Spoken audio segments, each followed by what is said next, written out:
Okey, Assalamualaikum warahmatullahi wabarakatuh. Salam sejahtera, selamat berjumpa lagi. Baik, kita sambung soalan nombor 7. Rajah 7.1 menunjukkan sebuah jet hidrolik yang digunakan untuk mengangkat kereta di sebuah bengkel penyelenggaraan. So, itu soalannya. Dalam rajah 7.1, awak dibekalkan dengan satu gambar rajah. Dari gambar rajah tersebut, awak boleh mengesan bahawa ada maklumat ataupun labeling daya input. Okey, daya input yang berada pada omboh kecil. Daya input maksudnya berapakah jumlah daya yang kita bekalkan. Maksudnya kita apply. Okey, kita apply daya pada omboh kecil. Kemudian ada juga pada rajah dibekalkan dengan gambar iaitu omboh besar. Okey, di sebahagian sini ni omboh besar dia. Kemudian mengalami daya output.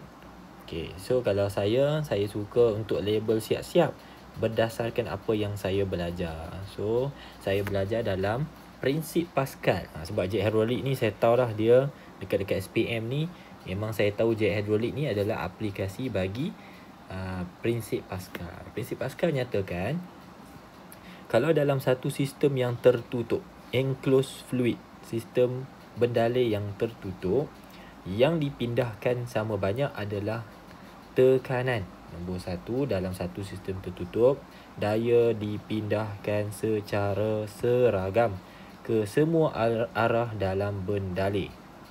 Tekanan yang dipindahkan sama banyak. Maksudnya, saya tahu bahawa tekanan yang dihasilkan di omboh kecil adalah sama dengan jumlah tekanan yang terhasil di omboh besar. Dekat sini, tekanan yang sama. Okey, itu yang pertama. Yang kedua juga, saya perlu tahu bahawa tekanan sama, daya tak sama. Daya yang dihasilkan dan daya yang kita apply, yang kita apply apa? Yang kita letak pada omboh kecil tak sama. Sebab saya tahu bahawa jet hidrolik ni dia punya advantage. Dia punya advantage adalah kita menggunakan daya yang kecil tapi kita hasilkan daya yang lebih besar. Ada faktor penggandaan kan. So itulah dia advantage sistem Pascal. Kita guna daya kecil je tapi kita hasilkan daya yang lebih besar. Bermaksud dalam bentuk simbol kita boleh kata daya output adalah lebih besar dari daya input. Kita apply sikit je, kita hasilkan lebih besar. Itulah advantage dia. Okey, so soalan pertama, lepas saya dah label semua tu, barulah saya ready untuk jawab soalan. So kita tinggal nak pindahkan semua konten tadi kepada soalan yang diajukan. Pertama, soalan tanya nyatakan prinsip Pascal. So kita kena explain lah.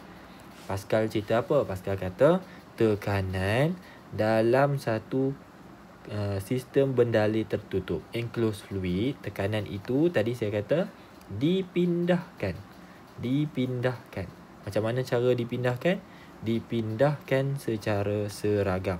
Sebab tu kita letak simbol P1 sama dengan P2. Dipindahkan secara seragam ke semua arah dalam bendalai tersebut. So itu yang dikatakan dalam prinsip Pascal. Ingat je, pelajar-pelajar, tekanan bukan daya. Daya tak sama. Kalau daya sama, rugilah. Awak nak break kereta atau awak nak angkat something yang lebih berat, awak guna daya yang sama besar, rugilah awak. Kita nak letak sini kereta. Misalnya ni kereta, awak nak angkat kereta, kalau awak kena apply daya yang sama besar dengan berat kereta, rugilah awak. Okay, so macam tu. Ingatlah logik dia macam tu, trigger dia. Okay, soalan B dah mula soalan pengiraan dekat sini. Jika luas omboh kecil adalah 10 meter persegi dan omboh besar adalah 50 meter persegi. So ini maklumat saya labelkan sebab dia bagi luas, jadi saya label dia A. So omboh kecil saya label 1, omboh besar saya label 2. A1, A2. Kemudian daya input yang dikenakan. Daya input maksudnya F1 sebab input. Input saya labelkan nombor 1. Nampak tak saya telah berjaya mengumpulkan maklumat dan saya tulis dalam bentuk simbol. Ini kemahiran yang awak kena ada. Towards SPM, Mesti boleh baca, tulis simbol. Boleh baca, tulis simbol. Wajib boleh buat macam tu. Kalau tak gunalah senarai formula depan tu. Okay, soalan pertama, cari faktor penggandaan. Faktor penggandaan ni awak boleh pakai dua formula. Okay, belajar-belajar boleh pakai yang ini. Awak ambil F2 yang besar tu, bahagi dengan F1 yang lebih kecil. Atau boleh juga guna area omboh besar bahagi area omboh kecil. Okay, lepas tu awak tanya, cikgu ada dua, nak pakai yang mana? Jawapannya tengok kepada maklumat dalam soalan. Antara dua ni, F2 bahagi F1 atau A2 bahagi A1, mana satu yang soalan bagi information? So kita backtrack balik tengok. Rupanya ada A1, ada A2. Boleh pakai yang ni. Kenapa tak pakai F2 bahagi F1? Sebab kita tak ada maklumat F2. F2 tidak diberikan. Malangnya tak bolehlah pakai ni. Okey. So, bahagilah A2 bahagi A1, 50 bahagi 10. Potong-potong, dapat 5. Jawapannya 5, tak ada unit. Ini salah satu daripada pengiraan dalam fizik KSSM yang tidak ada unit akhir. So, 5 saja. Apa maksud 5 ni kalau soalan tanya? Faktor penggandaan sama dengan 5. Apa maksud dia? Maksudnya, kita hasilkan daya output yang 5 kali ganda lebih besar dari daya input. Awak apply 1 Newton je. Mengikut sistem ini akan bagi awak 5 kali ganda, iaitu 5 Newton. Advantage ke tak tu? Advantage lah. Awak hanya apply 1 Newton, sistem bagi awak 5 Newton. Seronok lah awak. Itu kita panggil faktor penggandaan. 5 kali ganda. Okey, soalan 2.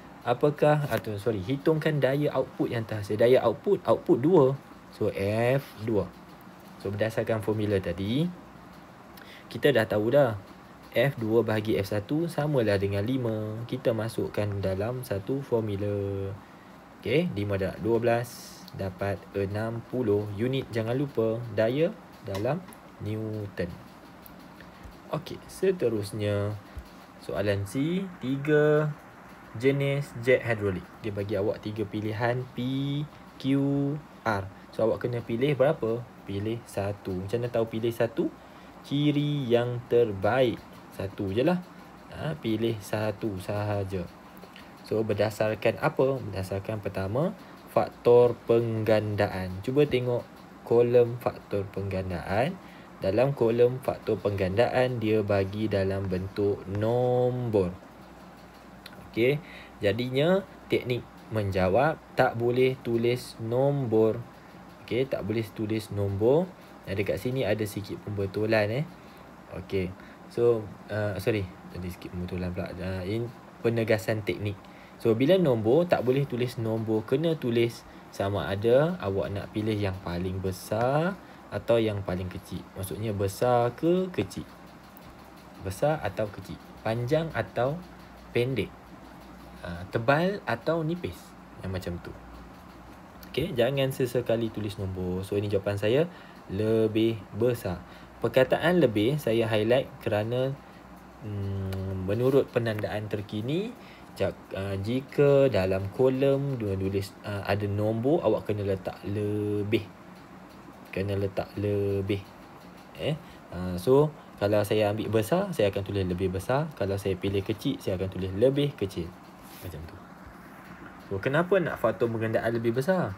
Macam tadi kan, faktor penggandaan 5. Maksudnya 5 kali ganda. Kalau faktor penggandaan 100, maksudnya apa? 100 kali ganda tu. So, apa maksud 100? Faktor penggandaan 100. Maksudnya, kita hasilkan daya output yang 100 kali ganda daripada daya input. Wah, seronok lah. So, nak ke tak nak? Nak. Supaya kita boleh hasilkan daya output yang lebih besar. Seterusnya, yang ini kena hafal pelajar-pelajar. Jenis bendaleh mestilah daripada minyak, kerana minyak tidak boleh dimanfaatkan. Kalau kita pakai cecair lain dia mudah menghasilkan buih, bubbles kan. Kalau dalam satu bekas tu dia ada bubbles, then awak apply force, awak akan gunakan force untuk pecahkan bubble tu dulu, which is inefficient. Kita tak mau daya yang kita hasilkan tu guna ke tempat lain. Kita nak satu cecair yang memang tidak boleh dimanfaatkan. So bila kita apply, dia terus sebarkan pressure itu sama rata. Dia tak guna untuk memecahkan buih tu dulu. So lebih efisien. Ni ingatlah ni, seklise yang mungkin ni banyak kali keluar ni. Minyak kerana tidak boleh dimanfaatkan. Baik, berdasarkan apa yang awak dah bagi reasoning semua tu, jangan lupa tulis simbol. Kalau Q huruf besar, jawapan mesti huruf besar. Macam ni. Okay. Next, nombor 8. Rajah menunjukkan graf daya melawan pemanjangan spring. Okay, saya tengok. Bila saya buat soalan, saya tahu daya F. Okay, melawan. Melawan ni against ataupun VS. Pemanjangan simbolnya X. Terus saya dapat relate bahawa sekarang ni saya tengah diuji pada topik hukum Hooke. Hooke kata apa? Semakin besar daya yang awak apply pada suatu objek kenyal, contohnya spring, maka spring itu akan lebih banyak pemanjangannya. Lebih banyak daya, lebih banyak pemanjangan. Ni kata siapa? Kata Hooke dalam hukumnya. So, jadi Hooke tulis dalam bentuk lebih saintifik, iaitu F berkadar terus dengan X. Berdasarkan ni, dia convert jadi yang ni, berkadar terus. Okay, kemudian Hooke buat eksperimen. Bila dia buat eksperimen, dia mendapati bahawa apabila graf F melawan X diplotkan, dia dapati garisan graf yang terhasil itu kecerunannya adalah sama dengan suatu nilai pemalar. Okay, pemalar tu kemudiannya dia letakkan simbol K dan dia sebut sebagai pemalar spring. Pemalar spring. So kalau dia ambil spring lain dan dia plot graf F melawan X, dia dapat kecerunan lain pula. Lagi ambil yang spring, katalah spring R, dapat sini. Spring S, contoh je lah, dapat sini. Spring T, T, dapat kat sini. So berbeza kecerunan. So, kalau berbeza kecerunan, bermaksud nilai K berbeza lah. Ni K untuk P, yang ni K untuk Q. Kemudian beliau analisis lagi dan memberitahu dan conclude. Dia yang bagi tahu kat kita lah kan. Kita belajar je. Kita menganalisis melalui eksperimen ulangan kita lah. Kita ulang apa yang dia buat. So, beliau mendapati nilai K ni menyatakan sifat spring itu. Pemalar spring tu menentukan sifat dia. Kalau nilai K tu besar, maksudnya kecerunan tinggi macam P ni, maksudnya spring P adalah lebih keras. Spring P adalah kurang kenyal. Boleh dua-dua perkataan. Mana-mana pun boleh. Maksudnya kalau awak dapat satu graf yang macam ni, awak tengok kecerunan. P kecerunannya lebih tinggi lah. Kalau kecerunan lebih tinggi, Hooke kata pemalar spring dia lebih besar. Apabila pemalar spring dia lebih besar, Hooke kata spring P adalah lebih keras. Kita ulang balik. So, apa maksudnya pada Q? Q kecerunannya lebih rendah. Bila kecerunan lebih rendah, Hooke kata pemalar spring dia lebih kecil. Jadi apa sifat spring Q? Kenyal. Macam tu. Kalau awak tanya saya, apa maksud keras cikgu? Keras maksudnya susah untuk diregangkan. Susah tak boleh tulis dalam exam. Awak kena tulis memerlukan daya yang lebih besar untuk diregangkan. Ataupun mengalami pemanjangan. Baik, soalan A. Maksud kekenyalan. Kekenyalan ni sifat atau kebolehan sesuatu bahan untuk kembali ke bentuk dan saiz asalnya. Alamak, saya tercunting ni pula. Kembali ke bentuk dan saiz asalnya. Katalah spring kan, kita tarik dia, bagi dia regang.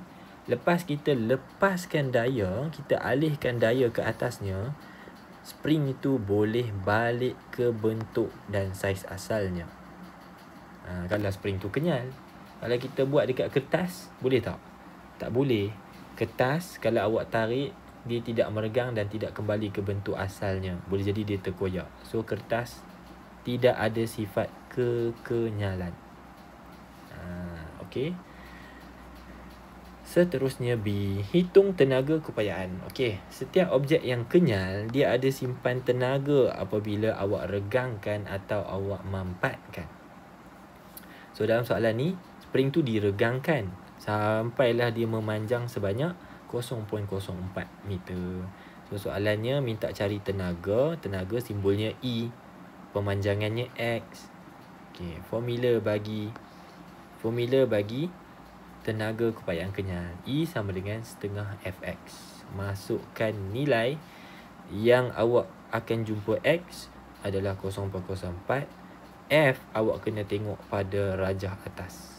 Okey, so awak cari 0.04 ni dekat graf. Oh, ini dia. X 0.04 dekat sini. So awak pun naik tengok. Oh, ni F dia. Ganti F dia 18. X dia 0.04. Masuk dalam formula, dapatlah jawapan 0.36. Ingat pelajar, kalau tenaga mesti unit dia dalam joule. Tak kira lah tenaga apa pun, tenaga nuklear ke, tenaga keupayaan ke, tenaga kinetik ke, semuanya dalam joule. Baik, unit SI tu C, rajah menunjukkan sebuah buaian yang digunakan untuk menidurkan bayi. So ini buaian dia dan terlabel pada graf bahagian spring. Ingat tu, bila dia bagi awak rajah, tujuan rajah adalah merangsang awak supaya boleh relate dan boleh membantu proses awak berfikir towards stem soalan yang bawah ni. Stem kat atas ni. Bagi membantu awak mencari di manakah topik yang sesuai, subtopik di dalam silibus, supaya awak boleh menjemput jawapan awak. Menjemput jawapan maksudnya bila tengok soalan, pelajar tahu ni daripada topik mana, jawapan yang macam mana yang soalan nak. So tengok rajah ni, dia siap-siap label kat awak dah spring. Kan bila letak baby kan, letak baby, Allah besarnya baby, letak baby, nanti dia akan turun ke bawah. Baby tu daya, nanti spring tu akan meregang. So dia akan mengalami X pemanjangan, regangan. Okay, soalan apa? Nyatakan ciri spring yang sesuai untuk menampung bayi yang lebih besar supaya selamat dan mudah digunakan. Okey, berdasarkan aspek berikut. Pertama, bilangan spring. So bilangan spring saya letak lebih banyak. Kenapa nak letak spring banyak? Supaya boleh menampung daya yang lebih besar. Baby yang besar dia begini. Baby yang lebih besar, bayi lebih besar, maksudnya daya lebih besar. Saya cuma convert di situ saja. Okey, kemudian spring tersebut, adakah saya nak sambung spring tu susunannya dalam bentuk sesiri atau selari? Selari maksudnya macam ni, ini spring, sini pun spring, macam tu gabung jadi satu set macam tu. Ini maksud selari. Okey, saya pilih selari kerana untuk spring selari bebannya akan dikongsi. Apabila beban dikongsi, pemanjangan spring lebih kecil. Okey, tujuannya apa? Kalau baby awak tu besar, beban dia pun tinggi, daya pun besar. Kalau awak guna spring sesiri macam ni, masuk je baby, bam, awak ayun sekali ayun, sekali ketuk ke lantai. 5 kali ayun, 5 kali ketuk ke lantai. 10 kali adik awak dah pindah ke alam lain dah. Tahu-tahu dah pindah ke alam lain, dah berbuih mulut kan. Habis awak ayun adik awak tu sambil scroll TikTok kan, bukan tengok pun adik awak buat apa. Udah meninggal. Contoh. Jadi untuk mengelakkan daripada pemanjangan spring jadi lebih besar, kita sambung secara selari. Okey. Kemudian pemalar spring. Ni nak uji awak ni. Apa maksud pemalar spring tadi tu? Simbol dia K. Apa sifat dia? Kalau kita ambil K yang lebih besar, sifatnya adalah lebih keras. Keras apa maksud dia? Susah untuk diregangkan. So kalau awak ambil K yang lebih kecil, nanti dia lebih elastik. Bila lebih elastik, nanti baby tu terempas ke bawah sebab senang untuk diregangkan. So ambillah pemalas spring lebih besar, mengurangkan pemanjangan spring. Fully boleh trigger dengan situation ni ya. Bukan saya saja cerita awak scroll TikTok sambil ayun baby adik awak tu. Nak trigger. Nak bagi awak trigger. Okey, kita masuk bahagian B. Soalan nombor 9. Rajah menunjukkan sebuah termometer digunakan untuk mengukur suhu air sejuk. Okey. So kita tengok dalam rajah ni, dia dah bagi rajah dekat awak, dia label, mata kan bila baca soalan, baca semua perkataan yang tertulis. Whether awak nak baca BM ke BI ke, pilih salah satu. Lepas tu dalam rajah tengok, oh ni termometer. Termometer ni duduk dalam beaker, dalam beaker ada air. Okey, air tu pula air sejuk. Ambil masa, take your time, tak apa. Air sejuk yang bersentuhan secara terma. Kan keluar perkataan sentuhan terma tu sebab awak belajar. Mana mungkin awak tak boleh recall benda tu. So di bawah ni bukan meja je, dia letak pula pelapik kat sini, bongkah kayu. Mungkin tak nak bagi haba daripada air sejuk ni berpindah ke meja kan. So bongkah kayu ni penebat macam tu. Okey. Nyatakan konsep fizik yang diaplikasikan dalam sebuah termometer. So, kalau ikut silibus, termometer ni dalam sentuhan terma bersama-sama dengan air. Okey, so bila sentuhan terma berlakunya pemindahan haba. Pemindahan haba berlaku dari termometer kepada cecair dan daripada cecair kepada termometer. Both ways, dua-dua arah. Okey, tapi mula-mula pemindahan haba berlaku lebih banyak daripada objek panas ke objek sejuk. Masa mula-mula. Selepas beberapa ketika, kita dapati pemindahan haba daripada termometer kepada air dan daripada air ke termometer jadi sama banyak. 5 joule, 5 joule. So, apabila pemindahan haba jadi sama banyak, kita panggil dia tiada pemindahan haba bersih, atau pemindahan haba bersih sama dengan sifar. Masa ni lah baru kita boleh conclude bahawa yang sedang berlaku tu adalah keseimbangan terma. Jadi bila termometer baca, katalah termometer baca sini 40 sebab sejuk kan. Termometer baca 20 darjah Celsius. Macam mana pula kita kata bacaan yang kita baca 20 dekat termometer ni adalah bacaan suhu air? Itu maksud dia keseimbangan terma. Kedua-dua objek dikatakan mempunyai suhu akhir yang sama. Itu konten dia. Awak mesti master konten tu. Okey. Terangkan bagaimana sebuah termometer cecair dalam kaca boleh ditentu ukurkan. Maksud ditentu ukurkan adalah awak ada satu termometer yang bogel. Maksud saya bogel tu adalah tak ada skala. Dia tak ada skala. Soalan tanya, macam mana kita boleh buat skala pada satu termometer yang tidak ada skala tu? Uncalibrated kalau bahasa Inggeris dia.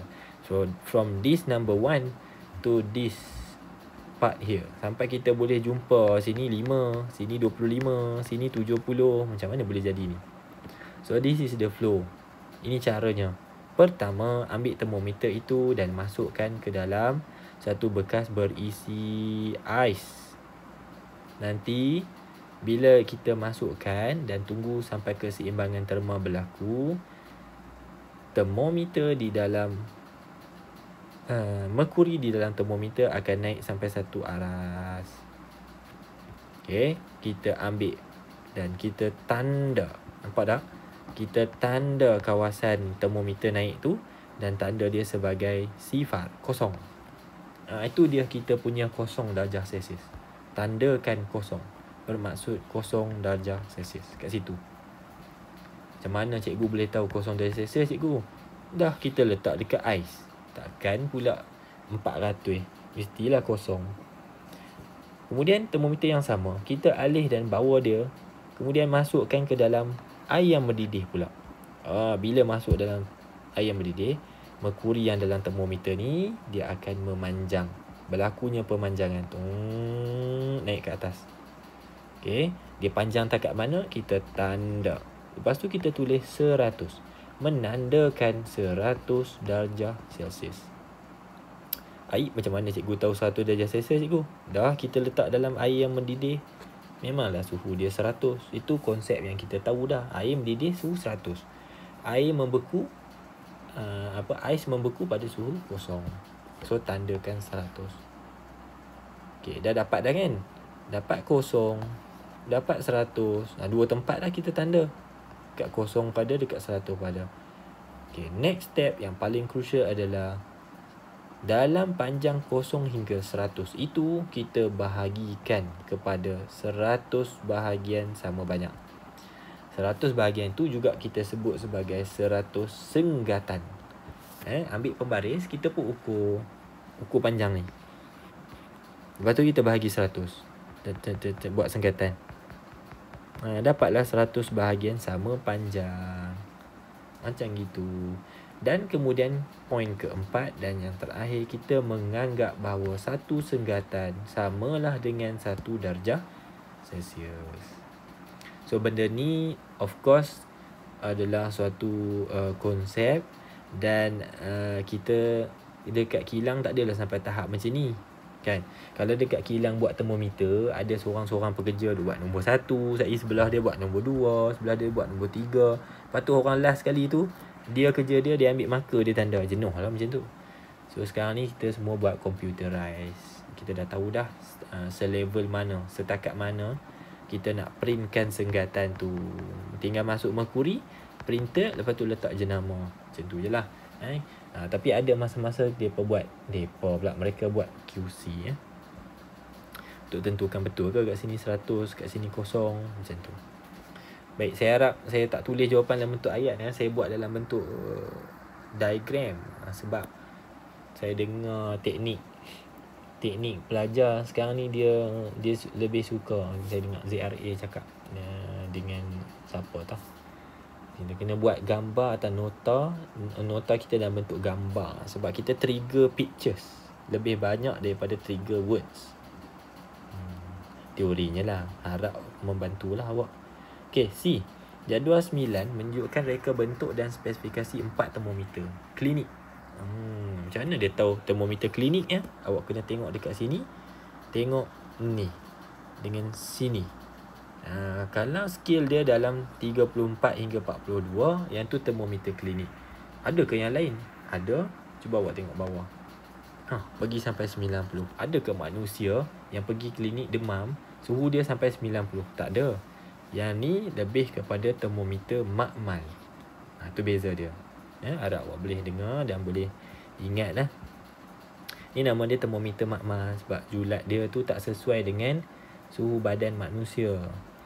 Okey, so saya skip. Saya tunjuk dekat awak apa soalan tanya. Soalan suruh awak mengkaji spesifikasi semua 4 termometer, terangkan kesesuaian setiap reka bentuk dan spesifikasinya, dan tentukan termometer yang paling sesuai. So yang paling sesuai tu adalah awak kena pastikan dia sesuai untuk mengukur suhu badan seorang pesakit. Maksudnya termometer klinik lah. Termometer klinik. So L salah, M pun salah. Tengok julat dia pun kita dah boleh pangkah dia dah. So we are down to 50-50 chances untuk pilihan. Okay, jawapannya, saya terus ke jawapan. Jawapannya adalah J. Ini kena buat dalam table tau. Kena buat dalam table. Cumanya saya tak buat lah table bagi soalan ni. Saya terus attack for answer. So yang pertama, termometer tu mestilah ada pencerut. Okey, pelajar-pelajar, pencerut tu bahagian mana? Dia ada bengkok kat situ. Laluan merkuri untuk sampai ke apa dia panggil ni? Tiup. Dia panggil apa? Tiup kapilari, betul. Tiup kapilari. Ni tiup kapilari. Okey, laluan tu mesti ada pencerut. So, pencerut ni apabila merkuri keluar dan memberi bacaan. Okey, merkuri tu apabila sudah pun dialihkan daripada objek yang awak ukur suhunya, contohnya termometer ni masuk dalam mulut awak kan. So, doktor baca masa termometer dekat mulut awak ke doktor baca masa dia tarik keluar? Takkan termometer ni Doktor kata, okey, buka mulut. Termometer pun letak. Dia pun letak termometer dalam mulut awak. Sambil termometer duduk dalam mulut awak ni, sambil tu dia baca. Tak kan? Tak mungkin kan? Dahsyat Kalau ada doktor macam tu, beritahu saya. Dia mesti akan bawa keluar dulu termometer. Dia pegang di tangan tu, dia baca. So, semasa dia bawa keluar dari mulut, ada kemungkinan bacaan termometer tu akan berkurangan. Sebab dah dialihkan. So, kita nak for a moment, bacaan tu boleh kekal sekejap. Supaya sempat dibaca oleh pemerhati. Okey, so, itu fungsi pencerut. Supaya merkuri tidak kembali ke tempat asal sebelum bacaan diambil. Nanti tak sempat baca. Tarik je pada mulut, dah turun dah merkuri. So, itu fungsi pencerut. Okey, yang ni ada pencerut juga. Okey. Kemudian, kena pastikan tiub kapilari tu saiznya kecil atau ruangannya adalah lebih kecil. Tiub kapilari kecil bermaksud tiub termometer tersebut mempunyai kepekaan yang tinggi. Peka tu apa? Peka maksudnya boleh mengesan. Ni boleh tau. Boleh mengesan perubahan kecil terhadap bacaan suhu. Maksudnya, kalaulah ruang di antara ni, ruang tiub ni adalah halus, termometer boleh lalu sikit. Bila dia boleh naik dan panjangkan sikit, dengan perubahan suhu tu, kita akan baca bacaan yang lebih tepat. So, maksudnya ada perubahan suhu, walaupun perubahan suhu tu kecil, tapi bacaan masih lagi boleh dibaca. Tu maksud peka. Kalau ruangan besar macam ni, haba nak berpindah tu lambat. Tengok saya buat dengan highlighter. Dia kena pindah sini dulu, baru kembang. Lepas tu pindah sini pula, baru kembang. Lambat nak sampai sini, lambat, jauh. Kan? Sebab tebal. Jadi bila ruangan sempit, haba tu pindah macam ni dia. Okay. Untuk analogi dia lah. Bunyi tu saya main-main je. Macam tu. Saja bagi sound effect. Macam tu. Okay. So, ruangan ni kita panggil tiub kapilari. Kena kecil. Seterusnya, julat skala. Seperti saya maklum tadi, julat dia kena sesuai dengan suhu badan. Sebab suhu badan paling-paling pun demam mungkin 40, mungkin 39 kan. Ada lah kot mungkin sampai 42, tapi tidaklah sampai 90. Yang ni sampai 90. 90 saya rasa dah lebur dah biji mata awak. Yang biji mata dah jadi apa? Keluar asap dah. Dah keluar asap dah kot. Okey, dan yang terakhir, mestilah dinding kaca tersebut tebal. Dinding kaca ni bahagian sini, pelajar-pelajar, bahagian luar ni. Dinding kaca ni dia sebab benda yang kita mobile, maksudnya kita gerak-gerak, letak kat satu tempat, masuk dalam mulut, celah ketiak, semua melibatkan pergerakan. Okey. So kalau dindingnya tak tebal, mungkin dia akan senang untuk pecah. So jawapannya supaya strukturnya lebih kuat dan tidak mudah pecah. Okey, kemudian jangan lupa conclusionnya adalah J kerana mempunyai pencerut, mempunyai tiub kapilari yang kecil, julat skala yang sesuai dan dinding kaca yang tebal. Tu dia punya conclusion. Jangan lupa point yang last sekali. Dari segi teknik yang table semua tu boleh tengok dekat video yang lalu lah. Baik, kemudian pengiraan untuk soalan D. Sekeping kerajang aluminium yang panas berjisim 0.75 pada suhu 320 dijatuhkan ke dalam bikar kaca yang mengandungi air berjisim 1.4 kg pada suhu 27 darjah Celsius. Okey. Soalan ni bila kita baca, dia dalam bentuk macam karangan lah, so called ayat yang panjang kan. Saya sarankan untuk awak lukis situation dia. Macam mana situation dia? Kita ada satu kerajang. Kerajang tu kita letak dalam satu cecair. Sebenarnya kita nak analisis apa yang berlaku sebenarnya. Yang berlaku adalah pemindahan haba. Daripada air pergi ke kerajang, daripada kerajang pergi ke air. Sampai cukup masa dia, selepas beberapa ketika, pemindahan haba jadi sama banyak. Ini kita panggil keseimbangan terma. So, baca soalan, tulis dalam bentuk unit. Tulis dalam bentuk simbol.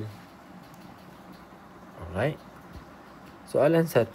Hitung suhu akhir campuran. Maksudnya bila dah bercampur, mengalami keseimbangan terma, akhirnya kerajang ini dan air di dalam ini mempunyai suhu akhir yang sama. Untuk ada suhu akhir yang sama, mestilah jumlah haba yang dipindahkan sama banyak. Itu konsep dia. Jadi kita mula daripada situ. Tulis balik semula. Yang ni tak ada markah. Okey. Kemudian kita tahu untuk cari haba sama dengan MC delta theta. Untuk Q2 pun sama. MC delta theta. Okey, daripada situ kita buat gantian. M1 saya anggap dia sebagai siapa punya? Kerajang aluminium yang punya. M2 saya anggap air yang punya. So saya pun ganti. Tengok tak tempat yang saya highlight kuning. Tempat yang saya highlight kuning tu saya buat paling akhir. Maksudnya saya tulis ni dulu. Tulis yang ni dulu. Lepas tu saya tinggal kurungan ni. Lepas tu buat sama dengan. Tulis yang ni. Ganti yang ni. Tinggal yang ni. Yang kuning tu saya buat paling akhir. Kenapa saya buat paling akhir? Sebab saya nak tahu apa tolak apa. Contoh. Kerajang. Ni kerajang lah M1. Kerajang emas pula. Kerajang apa? Kerajang aluminium ni berapa suhu awalnya? 320. Jadi 320 adalah lebih besar daripada suhu akhir. So 320 tolak theta final. Macam mana cikgu tahu lebih besar cikgu? Kalau awak campur dua bahan. Kerajang aluminium 320. Air 27. Takkanlah kerajang tu bila campur dua ni akan jadi lebih 330. Takkan lebih daripada 320. Mestilah suhu itu theta final mestilah lebih kecil dari 320. Tapi lebih besar dari 27. Ni saya tahu julatnya. Jadi saya ambil nombor besar 320 tolak nombor kecil. Sama juga yang saya buat di sebelah kanan. Ni air punya. Air suhu awal dia 27. Okey, bila dah campur, mesti suhu akhir jadi lagi besar dari 27. So, suhu besar tolak suhu kecil. Then the rest is mathematics. Hopefully boleh selesaikan matematik tu. Jawapan akhir 57.2. Okey, kalau sedang mengira, pause dulu video ni. Boleh pause kan. Itulah kelebihan video ni. Pause. Lepas tu tak dapat jawapan, tanda dulu. Ya, agak-agak soalan. Ada soalan apa-apa nak tanya boleh komen dekat bawah. Okey, pada paksi yang sama lakarkan graf suhu melawan massa untuk logam aluminium dan air. Yang ni jawapannya.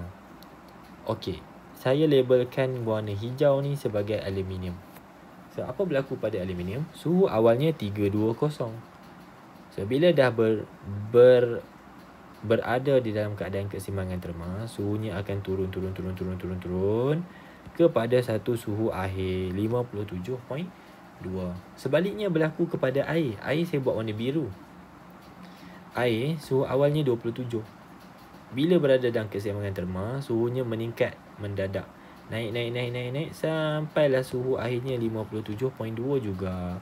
So mereka berdua, aluminium dan air, akhirnya mempunyai suhu akhir yang sama. Suhu akhir yang sama. Ni graf dia ni. 320 turun pergi 57.2. 27 naik pergi 57.2 macam tu. Okey. 3 Roman. Nyatakan perubahan suhu air jika air tersebut diisi dalam bekas logam. Dia tanya ni bekas ni tadi kan bika, kita ganti dalam bekas logam. Agak-agak apa jadi kepada perubahan suhu air? Bekas logam tu kan konduktor haba. Jadi konduktor haba sifat dia memang akan serap haba. So bila serap haba, suhu akhir akan jadi berkurang. Sebab haba tu pergi kepada bekas, tak pergi kepada termometer. Kuranglah pergi kepada termometer. Sepatutnya haba pergi dekat termometer. Haba banyak berpindah antara mereka dua ni lah. Tapi sebab ada konduktor sini, haba pergi dekat sini, pergi dekat bekas. So bacaan termometer akan berkurang. Suhu akhir akan berkurang. Okey, next nombor 10. Rajah menunjukkan 1 liter elektrik. Simple je, kita ada voltmeter, kita ada bateri, dalam susunan sesiri ada ammeter, kemudian ada suis dan ada bulb, lampu lah. Okey. So, soalan pertama, apakah fungsi ammeter? Ammeter fungsinya mengukur bacaan arus elektrik. Ingat ya, ammeter bukan sana apa perkataan salah, saya tak teringat pula.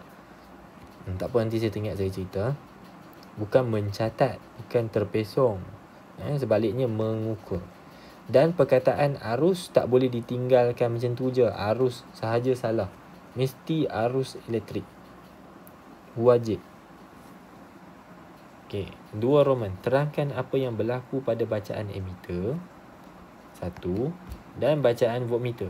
2. Dia tanya 2 benda. Pertama, apa jadi dekat bacaan ammeter? Kedua, apa jadi dekat bacaan voltmeter? Okey, apa jadi pada bacaan tu? Bilanya? Pada sebelum dan selepas suis S dihidupkan. Okey, kita pun bila tengok soalan, sebenarnya on the first glance, kita tengok pada pandangan pertama kita tu, kita mungkin tak dapat nak relate apa soalan tanya. Kita pun baca lagi sekali. Apa jadi pada bacaan ammeter dan bacaan voltmeter? Okey. Sebelum dan selepas suis S dihidupkan. Okey, dia ada bagi panduan tu, suis S. Kita pun tengok Rajah. Oh, ni dia suis S. Okey, ini maksud ni tak hidup lah ni. Suis ni tidak dihidupkan sebab tak bersambung. Dihidupkan maksudnya sambung. Macam tu. Okey. So, kita tengok ammeter dulu. Sebelum suis S dihidupkan, maksudnya kita tak sambung apa-apa. Bacaan ammeter adalah kosong. Kenapa bacaan ammeter kosong? Sebab ammeter ada kat sini. Ammeter berada di luar daripada kawasan ini. So, litarnya terputus. Sebab apa? Sebab S tidak bersambung. So, bacaan arus yang ditunjukkan adalah kosong. Okay, kosong. Kemudian selepas suis dihidupkan, bacaannya akan bertambah. Maksudnya ada arus yang mengalir melalui ammeter tersebut. Ammeter mula bagi bacaan. Selesai. 2 markah. Ini 1 markah. Sini 1 markah. Next. Apa jadi pada bacaan voltmeter? Okey, voltmeter kita pun tengok kat sini. Oh, voltmeter kat sini sambung secara selari dengan dry cell. Jadi masa suis tidak dihidupkan, maka voltmeter hanya bersambung dengan bateri dalam liter yang saya gariskan tu. So, dalam suis yang tertutup, kita belajar dalam konten silibus. Sebelum suis dihidupkan, bacaan voltmeter adalah bacaan daya gerak elektrik. Daya gerak elektrik ni adalah bacaan apa yang terlabel pada bateri. Kalau awak pergi kedai, awak jumpa bateri yang macam ni kan, AAA kot, dia ada tulis 3V. 3V ni lah bacaan DGE. So, voltmeter akan baca apakah yang berlaku atau terlabel pada bateri. Contohlah yang ni, kalau 1.5, voltmeter akan baca 3.0. Macam tu. Ini adalah bacaan daya gerak elektrik. Okey. Yang tu pertama, masa suis tidak bersambung. Lepas dihidupkan, liter ni sudah activate. Okey, liter ni sudah activate. Dia dah jadi 2 liter dekat situ, dah bercabang. So, apa yang dibaca oleh voltmeter bukan lagi daya gerak elektrik, tetapi bacaan V besar. V besar tu apa? Beza keupayaan. So, secara ringkas awak boleh tulis juga bacaannya berkurang. So, kalau tadi bacaan daya gerak elektriknya 3 volt, lepas disambungkan bacaan voltmeter jadi 2.7. Contoh, bacaannya akan berkurang, drops. Yang ni kita panggil susut voltan. Kalau dalam silibus, kalau awak tanya saya, kenapa cikgu? Kenapa bila kita sambung tiba-tiba bacaan voltmeter ni jadi susut, cikgu? Kenapa cikgu panggil dia susut voltan? Ya, kita panggil dia susut voltan sebab ada liter yang terlibat sama. Bila suis ni kita sambungkan, Dalam bateri kita tahu ada rintangan dalam. Rintangan dalam inilah yang menyebabkan ada susut voltan. Okey, dalam bahasa Inggeris kita panggil voltage loss. Voltage loss. Punca dia adalah kita ada rintangan dalam. Rintangan dalam kat sini dengan rintangan dalam sini. Setiap bateri tu. Baik. B, anda diberi 4 buah sel kering. Masing-masing seperti mana yang tertulis dalam rajah 1.5. Ni maklumat dia lah. Daya rintangan dalam. Kemudian 3 mentol berlabel power rating ni 2.4 V dan 0.8 watt. Dan wayar penyambung. Okey. Tu dia. Dia punya rajah. So bila kita dapat soalan macam ni, kita tengok sepintas lalu dulu. Okey, ada W, ada X, ada Y, ada Z. Okey, kali pertama tengok. Kali kedua tengok, okey, apa beza dia ni? W, okey, sambungan dia macam ni untuk bateri. Tapi X sambungan dia macam ni. Oh, ada tak pair dia? Oh, W rupanya sambungan sama dengan Z untuk bateri lah. Y sambungan dia sama dengan X. Okey. Habis mentol pula. Mentol, oh ni sambung macam ni secara selari. X sambung secara sesiri. Oh, lepas tu ada pair dia pula. Okey, 2. Kemudian bila awak baca ayat dia, ini macam lain. Ini macam bab biasa. Lepas tu awak pun scroll tengok. Bukan scroll lah. Dalam SPM tak boleh lah scroll lah kan. Awak pun tengok bawah. Oh, ini bab biasa macam filament biasa ni. Mentol berfilament. Oh, lepas tu awak pun turun. Lain bentuknya. Awak pun baca. Oh, ini rupanya ini LED. Memang sambungannya pairing. Macam Y sama macam W. Tapi jenis mentolnya berbeza. Yang ni pakai LED rupanya. Patut bentuk dia macam tu. Okey. Tu cara awak skim ke dia panggil, scan. Tak tahulah perkataan sesuai dia. Awak tengoklah cara awak scan dan cara awak berfikir dan bermonolog untuk menentukan apa awak nak jawab kejap lagi. Okey. Kemudian bila awak dah go through, awak kena tengok apa soalan. Ni soalan dia tau. Janganlah awak tengok table dia lepas tu awak tak baca seterusnya.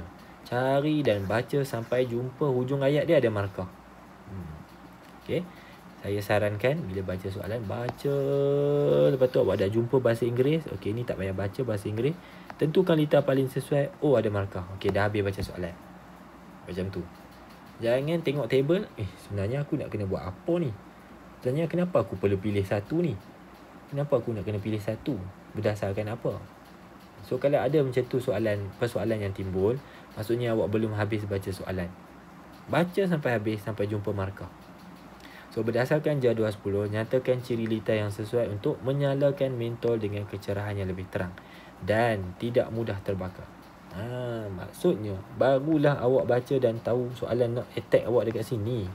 Soalan nak awak bagi jawapan berdasarkan soalan dan fokusnya ini supaya tak mudah terbakar, kecerahan lebih terang. Macam itu. Then awak go through lagi sekali. Masa ni awak mula buat decision. Okay. Kita short story kita pendekkan perbincangan ni. Setelah awak decide dapat Y. Okay, kena bagi reasoning. Okay. So saya bagi jawapan Jadi saya pilih dalam table saya tu, saya akan isi yang ni sebiji. Sel kering dengan jenis sambungan 2 Roman. Okay, reasonnya adalah sambungan ini menghasilkan daya gerak elektrik yang lebih besar. Kenapa nak lebih besar? Sebab lebih cerah. Soalan nak lebih cerah tadi. Kemudian saya akan tulis ayat ni penuh. Mentol diod pemancar cahaya DPC dengan jenis sambungan 3 Roman. DPC adalah perkataan bahasa Melayu bagi LED. Bukan apa. Sebab LED awak lebih kenal lagi daripada DPC. LED ni light emitting diode. Awak familiar lagi perkataan tu. Tapi sama maksud tau. DPC ni, diod pemancar cahaya ni, sama dengan LED. Okay, kenapa pilih LED. Sebab LED terkenal dengan satu lampu elektronik, barang elektronik yang menjimatkan tenaga. So dia hasilkan banyak cahaya, dia hasilkan kurang haba. Maksudnya LED lebih cekap. Nampak pemeriksa dia suka lah ni kalau awak boleh guna perkataan cekap.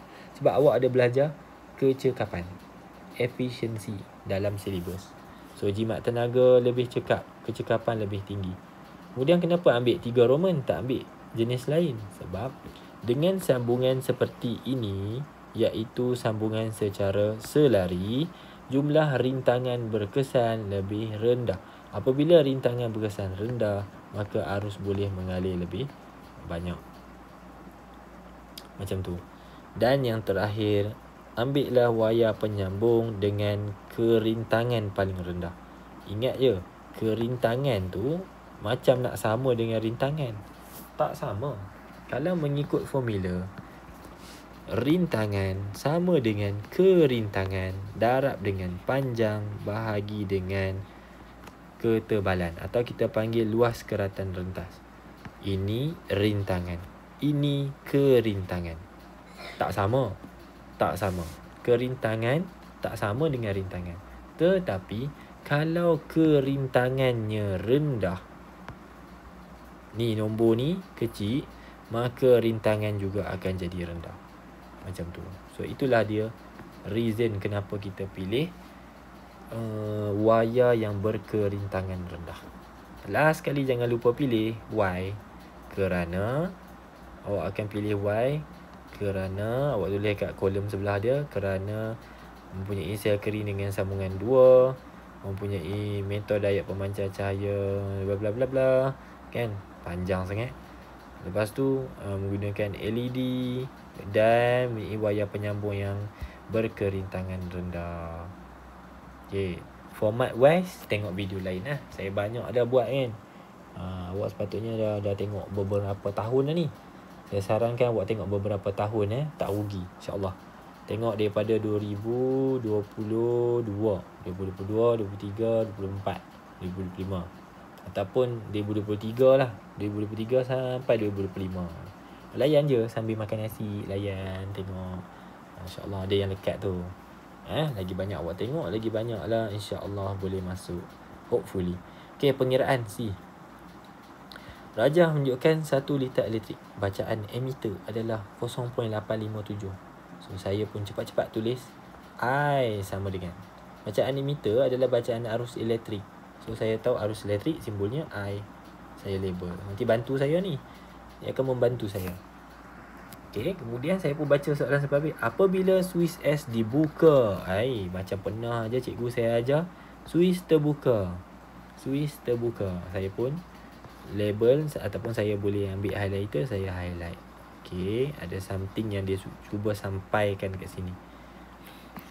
Apa yang soalan tengah nak uji saya ni. So saya highlight dulu, saya hold, put on hold. Saya baca soalan.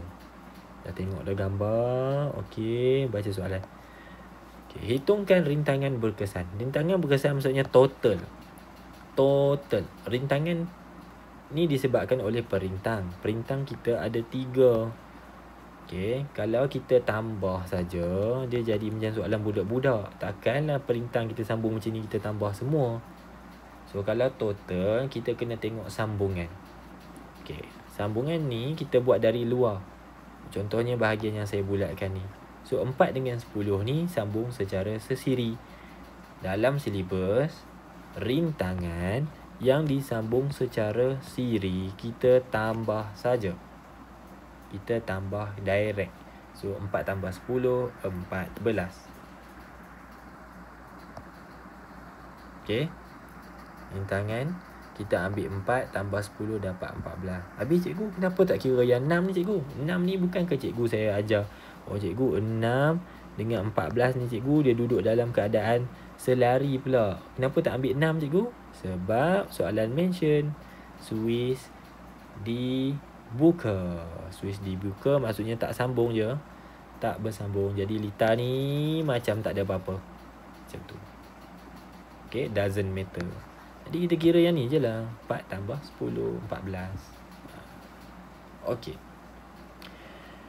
Kita baca 2 Roman, kira rintangan berkesan. Oh, tadi cikgu kata rintangan berkesan maksudnya apa? Jumlah total. Apabila Swiss S ditutup, alamak, dia tanya pula Swiss ni tutup. Jadi bila Swiss tutup, maksudnya bersambung. Swiss bersambung, maksudnya kita ada satu lagi bahagian yang sedang diaktifkan. So, yang ni kena ambil kira. Now, this part here matters. Jadi tadi 14 kat sini. Kat atas ada 6. Jadi 14 dengan 6 ni dalam keadaan selari. Dalam keadaan selari, mengikut silibus, kita pakai formula ini. 1 per R sama dengan 1 per R1 tambah dengan 1 per R2. Macam tu. Tambahlah dua-dua ni, selesai sini dulu. Lepas tu tekan 1 bahagi answer. Dapat jawapan ni. Matematik ya. Siapa tak dapat, mintalah bantuan. Kalau yang Masa Lenggong, minta bantuan cikgu dia Masa Lenggong lah Kalau di sekolah lain, maktab lain, jumpalah cikgu awak. Macam mana cikgu? Cikgu tunjuk dapat 4.2 ni, ringkas sangat. Sebab masa pun dah tak banyak dah. Tinggal lagi 60 hari je kot. 60 something kan. Tolak pi tolak mai, adalah sebulan lagi. So kena cepat sikit. Baik, 3. Bacaan emitter. Bacaan emitter adalah arus apabila Swiss S ditutup. Swiss S ditutup maksudnya sambung, bersambung. Tutup maksudnya Swiss bersambung. Maksudnya macam ni tau. Tutup. Kita tutup Swiss bukan. Yang ni tutup maksudnya sambung. Maksudnya jumlah rintangan dan melibatkan semua litar. So rintangan berkesannya adalah 4.2. Yang ni lah nilai awak ganti dalam sini. So voltan 12. Macam mana cikgu tahu 12? Tengok dekat sini 12 V nya. Lepas tu bahagi dengan R. R tak boleh ambil 6, tak boleh ambil 4, tak boleh ambil 10. Sebab litar ni sudah bersambung, jadi rintangan tu melibatkan 3 perintangnya. Tu kita panggil rintangan berkesan. Sebab itulah kita ambil nilai 4.2 masuk ke sini. Dapat jawapan. Okey, soalan terakhir. Soalan sebelah ni wajib jawab je. Tadi yang 9, 10 awak kena pilih satu. So bahagian C wajib jawab. Soalan ni 20 markah. Okey, Rajah tunjukkan dua Rajah poin 1, poin 2. Motor ni, maksud motor adalah dia guna bateri. Dia hasilkan daya. Gunakan arus, hasilkan daya. Gunakan arus, hasilkan daya. Daya tu yang menyebabkan apa dia panggil ni? Apa dia panggil? Gegelung ini berputar. Gegelung yang warna biru ni berputar. Daya tu tolak. Yang ni tolak naik atas, yang ni turun pergi bawah. Sebab tu dia berputar. Ni pun sama, tolak naik atas, turun pergi bawah. Okey.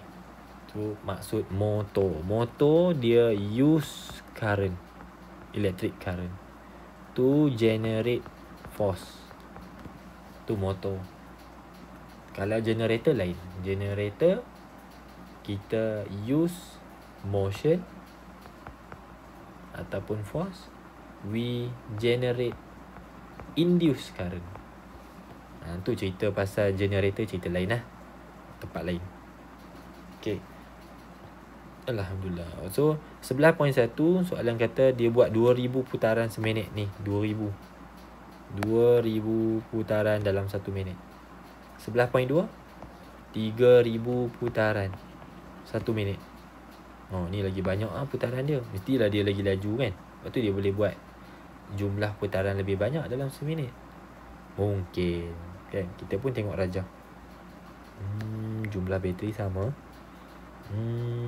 Tengok bahagian ni macam sama.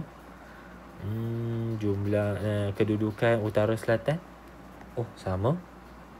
Lepas tu kita jumpa, oh, ini gegelung ni macam satu loop je. Ini gegelung dia lebih dari satu. Nampak tak? Bilangan gegelung dia tu lebih. So situlah tempatnya kenapa saya highlight.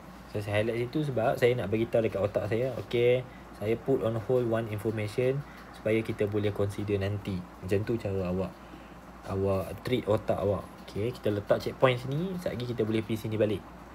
Kalau tak, awak terkira-kira lah. Tengok apa banyak semua perkataan lah, gambar lah, pening. Okey, apakah perubahan tenaga yang berlaku pada motor elektrik? Motor elektrik seperti saya maklum tadi, dia gunakan arus tenaga elektrik.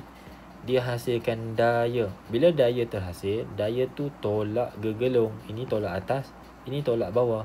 Jadilah daya putaran.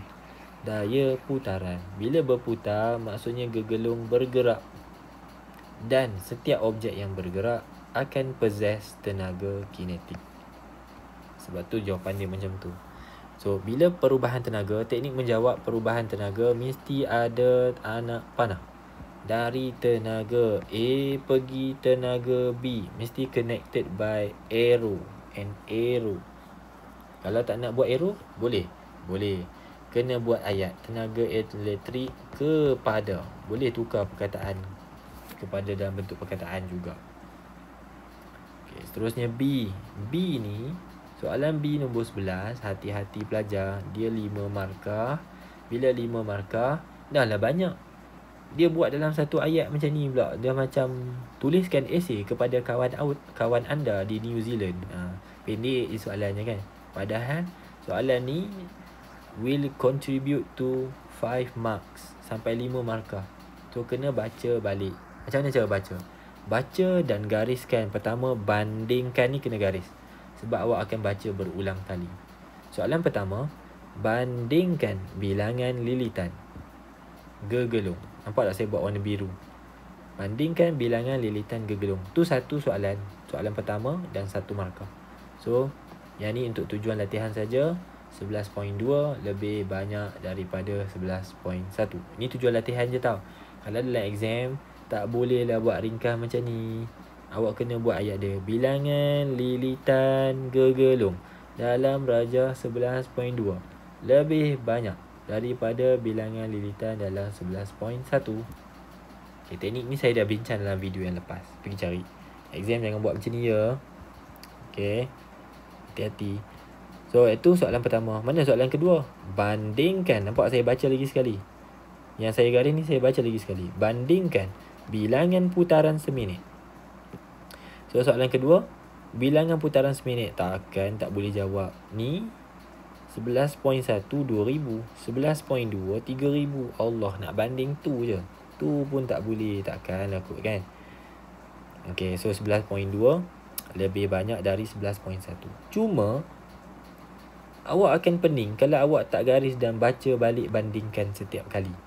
Setiap kali awak tak ulang balik perkataan. Contohnya kan, soalan pertama awak dah jawab, bandingkan bilangan lilitan gegelung. Okay, alright lah, dah jawab. Tiba-tiba bilangan putaran seminit. Apa soalan ni? Tiba-tiba bilangan putaran seminit. Baca lagi sekali, tak faham juga. Baca kali ketiga, bilangan putaran seminit. Apa dia ni? Apa kena buat ni? Okay, untuk elakkan awak pening-pening lalat macam tu, baca lagi sekali, bandingkan bilangan putaran seminit.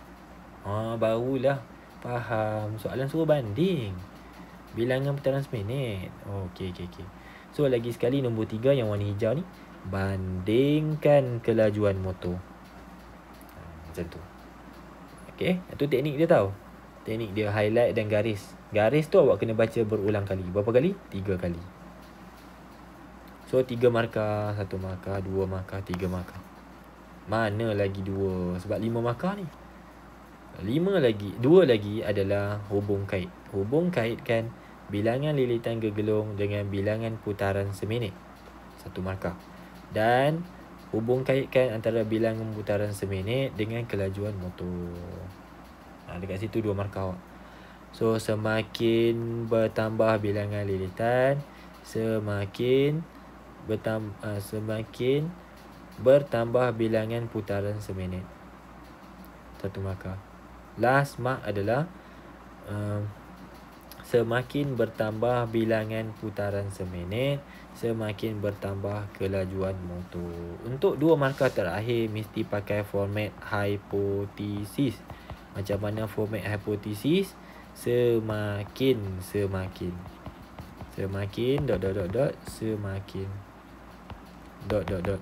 macam tu. Okay, next. Soalan C, dia minta awak terangkan macam mana prinsip kerja suatu motor. Okey, motor apa saya bagi tahu tadi. Motor ni konsep dia gunakan arus dan hasilkan daya. daya tu kena pada gegelung. Dan bila kena pada gegelung, menghasilkan daya putaran. Itulah dia motor. Dalam rajah 11.3, awak dibekalkan dengan gambar bateri. Dekat bateri tu, hujung terminal dia sambung dekat klip kertas. Klip kertas ni dia sambungkan pada gegelung. Macam tu. Jadi ni bersambung lah ni. Terminal arus boleh masuk dah ni. Arus boleh masuk dalam semua ni sampai kat terminal negatif. So they are all connected. Okay, tu satu part. Part yang kedua, bila awak buka mata, awak tengok dekat sini rupa-rupanya di atas. Sekejap saya alihkan ni. Rupa-rupanya di atas bateri ada satu bahagian dia panggil magnet neodymium. Magnet ni magnet kuat. Magnet dengan kekuatan yang tinggi. Dia letak betul atas ni. So magnet ni dia ada medan magnetnya sendiri. Dan medan magnet tu saya lukis dengan warna pink. Jenjeng macam tu. Ini medan magnet dia. Katalah konon-konon macam tu. Okay. So magnet kekal tu, medan magnet dia warna pink. Habis yang saya buat warna purple ni, tengok ni saya alih satu. Yang warna purple ni apa? Warna purple ni juga adalah medan magnet. Siapa punya? Gegelung punya. Gegelung kenapa dia ada medan magnet? Kenapa gegelung ini mempunyai medan magnetnya sendiri? Berdasarkan konsep ataupun konten, kalau kita ada suatu wayar tu bawa arus, di sekeliling wayar itu akan ada medan magnet. Bentuknya bulat. Mengelilingi wayar tersebut. Bentuknya bulat macam tu. Arahnya kita kena tentukan berdasarkan hukum genggaman, petua genggaman tangan kanan. So dia pergi sini, pergi kanan, pergi atas. Ni contoh lah contoh. So maksudnya pada gegelung terdapat medan magnet dan kita panggil dia medan magnet sementara, elektromagnet. Medan magnet sementara. Ada sementara pula. Ya, sebab kalau kita putuskan arus, maka gegelung ni sudah tidak ada medan magnetnya. Tak ada dah yang purple tu. So kita panggil sementara. Baik. Apa berlaku kepada dua-dua medan magnet ni? Cuba awak perhatikan. Yang warna pink ni bertembung dengan medan magnet yang warna purple. Okay, bila berlakunya pertembungan antara medan magnet kekal dan medan magnet sementara, maka berlakunya daya lastik atau medan magnet lastik. Catapult field, medan lastik. Dia panggil medan lastik. So medan lastik ni lah yang kemudiannya menghasilkan daya putaran. So apa berlaku? Gegelung ni akan berputar, berputarlah dia selagi mana kita sambung dia pada terminal bateri. Ni lah dipanggil motor ringkas. Okey. So itulah dia prinsip kerja satu motor. Motor dia memerlukan arus. Okey. Dan arus itu kemudiannya akan menghasilkan daya daripada medan lastik tadi dan menghasilkan daya putaran. Boleh insert sebagai jawapan awak. Baik. Yang terakhir adalah soalan D. Soalan D awak kena buat satu modifikasi. Yang ni namanya motor elektrik arus terus. Pertama, kenapa ianya motor? Sebab guna bateri. Menggunakan arus elektrik. Sebab tu nama dia motor. Kalau kita hasilkan arus, namanya generator. Tu yang pertama. Kenapa boleh ada perkataan arus terus? Mana mai perkataan arus terus ni? Sebab gunakan sel kering. Sel kering adalah contoh sumber arus terus. Arus terus ni apa? Lalu dalam satu arah je. Ada ke arus yang lalu banyak arah? Ulang alik? Ada. Arus ulang alik. Okey, itu ringkasan cerita dia. So, apa yang dia nak? Motor itu masalahnya berputar agak perlahan. Slow. Agak perlahan. Jadi, cadangkan pengubah suaian supaya boleh meningkatkan kelajuan. Pertama. Dan tahan lebih lama. Maksudnya berputar, dah lah nak laju, nak lama pula tu. Tu soalannya. Jadi soalan bagi hint, Awak boleh buat pengubahsuaian berdasarkan apakah jenis sel kering awak nak pakai. Pertama. Kedua, nak tambah berapa sel kering. Sebab dalam ni kan guna satu je, patutlah slow kan. So awak pun cadangkanlah. Nak letak banyak ke, letak sikit ke. Ketiga, macam mana awak nak sambungkan sel kering yang banyak tadi tu. Keempat, apakah magnet yang awak akan guna. Dan yang kelima, ciri-ciri dawai yang digunakan. Dawai tadi ni kan kita belajar pasal kerintangan tadi tu kan. Ambil lah kerintangan rendah. Tu dah ada idea dah. Bila kerintangan rendah, rintangan pun rendah. Diringkaskan cerita, berikut adalah yang saya boleh kongsikan. Apakah pengubahsuaian yang boleh awak sertakan sebagai jawapan. Okay, bateri. Ingat, bateri kalau awak nak dia tahan lama. Bateri tahan lama, rintangan dalam yang kecil. Ingat perkataan ni, lithium ion. Lithium ion ni advantage dia ada rintangan dalam yang lebih kecil.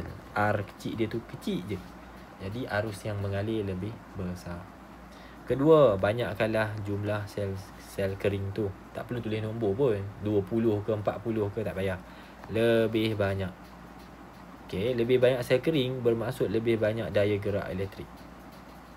Lebih besar daya gerak elektrik. Kemudian sambungan. Janganlah pula pergi sambung secara selari. Sambunglah bersiri. Maksudnya bontot ke kepala. Macam tu lah siri kan. Ini bateri. Ini kepala dia. Lepas tu sambung dengan kepala kat bontot tu. Ni. Ini maksudnya bersiri bontot dengan kepala. Nanti bila kita totalkan daya gerak elektrik dia tu, kita totalkan macam ni. Kita tambah je. So daya gerak elektrik dia bertambah. Baik, magnet. Magnet, jangan jawab magnet kuat. Saya ada dengar teknik menjawab, dia tak bagi guna perkataan magnet kuat. So kita improvise sikit perkataan tu. Magnet dengan kekuatan yang lebih tinggi. Sama je sebenarnya, tapi kehendak bahasa Melayu dalam penandaan saya dengar. Ni sebab saya dengar penandaan, saya tak sure tahun ni macam mana. So yang tu kita punya apa dia panggil, disclaimer. Saya tak tahulah ni nak tanda macam mana tahun ni, sebab saya pun bukan penanda. Saya bukan saya tak mark paper. Tapi apa yang saya dengar, saya cuma share dekat sini lah. Tak boleh tulis magnet kuat. Saya dengar yang tu lah. Tak tahulah kalau diterima juga. Okay, nak selamat jawab macam ni. Magnet dengan kekuatan lebih tinggi. Okay, supaya menghasilkan kekuatan medan magnet yang lebih tinggi. Kalau dia minta contoh, awak boleh jawab macam ni. Awak tahu tak magnet ni, yang namanya neodymium ni adalah magnet dengan kekuatan yang lebih tinggi. Ni contoh nama dia ni. Neodymium adalah magnet dengan kekuatan yang lebih tinggi. Okey, kemudian magnet lebih banyak supaya kekuatan medan magnet lebih tinggi. Dawai yang lebih tebal. Bila dawai tebal, A-nya besar. Bila A besar, rintangan jadi rendah. Kemudian ambillah dawai kuprum, sebab kuprum dia ada kerintangan yang lebih kecil. Bila kerintangan kecil, rintangan jadi kecil atau rendah. Macam tu. So setakat itu saja. Saya sorry sebab sidai. Saya minta maaf sebab sidai awak lama sangat. Very busy. Saya pun tak tahulah. Busy dengan dunia. Yalah, saya pun cikgu. Saya bukan kerja sambilan buat YouTube kan. Jadi kerja banyak. Saya minta maaf. InsyaAllah saya cuba konsisten lah untuk set-set yang seterusnya. Kalau suka, komen sukalah dekat bawah. Kalau nak lagi, komen lah. Nak lagi kat bawah. Seronok lah saya baca komen. Lagilah saya hype untuk buat video baru So thank you for all the supports. Good luck untuk SPM. Berapa hari lagi. All the best. Break your leg. Jumpa lagi. Assalamualaikum. Bye.